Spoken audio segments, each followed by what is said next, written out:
Attorney, I don't see fit to follow such a course. Yes, you can quote me. Fine. This thing's a coroner's report. Max von Borg, bullet wound in head. Why are you showing it to me? Just listen to this.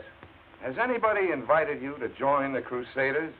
These invidious invitations are handed out by a new group of local hate Mr. Randolph's here for his appointment. Morons who scream race Oh, and Mr. Walker, Mrs. Hartley wants you to call her when you're free.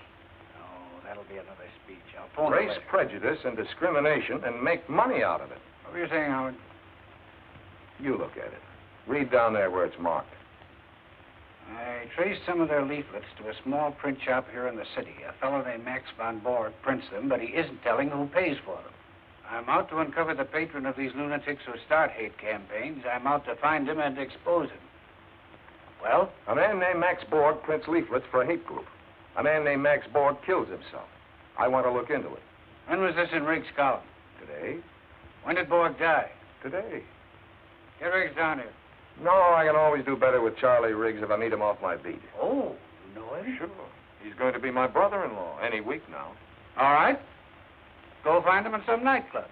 You're the assistant district attorney in charge of nightclubs. Don't let Carolyn Riggs hear you say that. I'm a reformed man. Anyway, Charlie never goes to nightclubs. A very serious fellow, Charlie Riggs.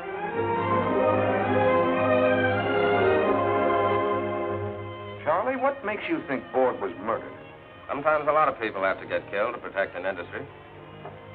Howard, this hate thing is a big fat racket, and it needs a lot of protecting.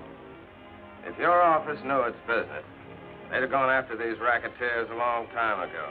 That's good newspaper copy, Charlie, but where